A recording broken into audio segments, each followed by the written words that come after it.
Hi everyone, this is Cherie from Paper Pieces and Leftovers. I'm a design team member for Marjorie Ann Designs.com and 12 by 12 Cardstock Shop. So this is bear number 4 finally from Frannie, Scrapping the Day Away. And I got the file from Marjorie Ann Designs.com.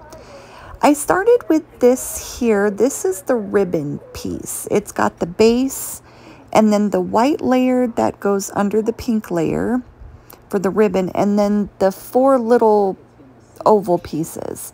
I took the smallest oval piece, the pink one, to place it in the smaller of the 2 white ones. And all I do when I have very super small or fine pieces, I put glue on my finger and dab it on the glue from my finger. I learned that from a friend, Sarah, some years ago now, and I've used it ever since, because I couldn't figure out how she always got her letters attached to the paper, to the titles, without having a glue mess. She shared her secret with me, and I love it.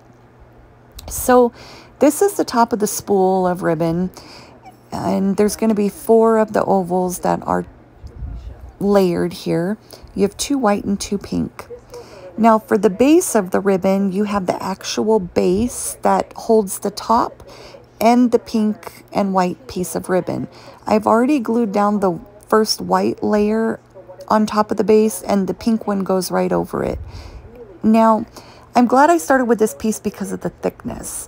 And saying that, when you glue the arm down on Frannie, make sure you follow how I did it. If you don't want the arm to bend, fold, or even tear, I ended up putting some glue dots underneath, and you'll see what I mean once we get there. There's a gap in the arm where she's holding this the ribbon, and I did not want the weight of the book and all of the paper piecings and the photos, the photo mats, the paper, the layouts, all of the extras to end up ruining the arm. So I played around with this just to see how I wanted it. I know that there's a tad bit extra on each side of the white for you to slightly overlap it.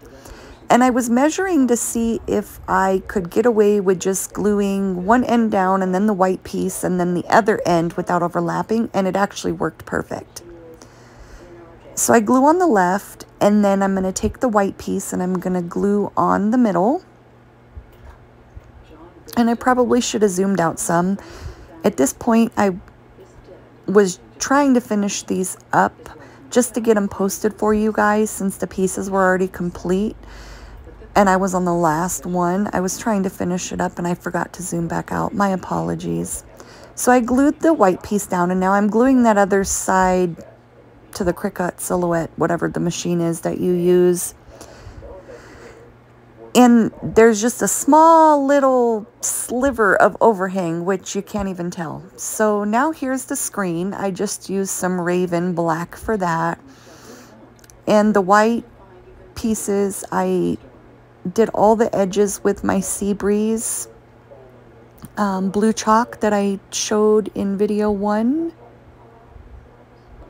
Now, same thing with the glue on my hand. I'm just going ahead and taking my small pieces and just tapping them into the glue just to get enough glue on there where they stay down. And here I'm evening them up, evening the edges up as I make sure that there's no glue seeping from underneath around the little pieces. So I'm going to set that aside, and now I'm going to do the bear. And I made a mistake on this bear.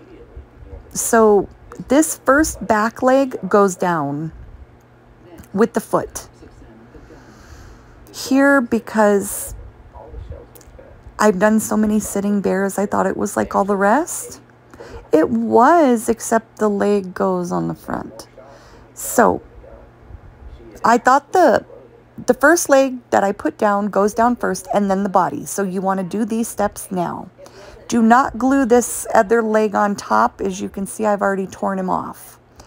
I went to go lay the piece on top, and I realized that the little cutting machine on top, and I realized that it was placed wrong. So only have that bottom leg, that back leg and back foot, and the body glued down at this point. Now you're going to do your ears, your ear pads, and then your head, and the muzzle and the nose. It's going to be the same for this bear as well. The left ear is bigger than the right, and this is bear number 4. Me and my overabundance of glue. Nobody will know. It dries. You'll never see it if I didn't do a video. Just kidding. All right, so I'm almost done with this part. And the video is in 2 times speed, a little over 2, just to make it go by a little quicker, because even at that, it's still 9 minutes. This piece took me some time fidgeting around with it. I still make mistakes. We all do. And just as time goes on, you get better at covering up your mistakes. So now I just put a plethora of glue on the back of him, and I'm moving it over just enough where I can see the little tear in his body. And that actually helped me for placement of his leg, so it went in the right place because I did not mark it with a pen like I usually do. So that leg's going to go over the top. I cleaned up my messy glue just because the bottle had burped and gave me a little bit too much. And here's one of my glue dots. Now I'm putting it under the foot, the leg on top of the foot. That way it doesn't end up sinking. You don't have to do this. This is just my preference. Once again, it has to do with the weight of the books. I put extra plastic sleeves in them, so I get 20 full layouts in a book, plus the first page and the last page, which would make it 21 technically. So after you get the top leg and foot on top of the machine, now you're going to glue the back arm on.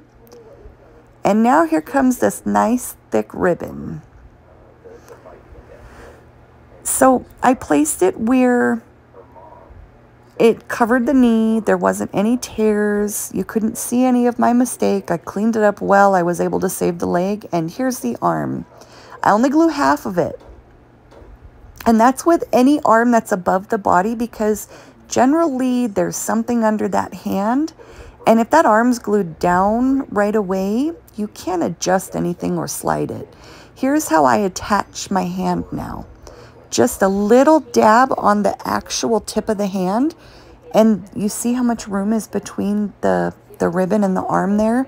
I ended up taking my glue dots and just filling in the space. You could use glue, cement paste, beacons, whatnot, and just fill it up. Even just another piece of brown cardstock in there. I put my bow with my stickles on it, and now I'm using my white gel pen like I did on all my other pieces, just to add my accents. She's almost done, and then I will draw the line on my mouth on. And it is up to you if you do cut out the little circles for the mouth. I don't, just because I already have the pen there. And the hand was lifting a little because I'm using my Barely Art glue. So I just pushed it down and now it's stuck. But after I was done, I went ahead and put the glue dot behind her arm, just so it doesn't end up caving in from the pressure of the book. And now my pan pastel white, titanium white. This is just to give some shadowing and some shading. I do use my dark gray as well, which I might do over her knee just for the shadow effect for her holding it. Thanks for following, and I hope I helped. Any questions, please ask.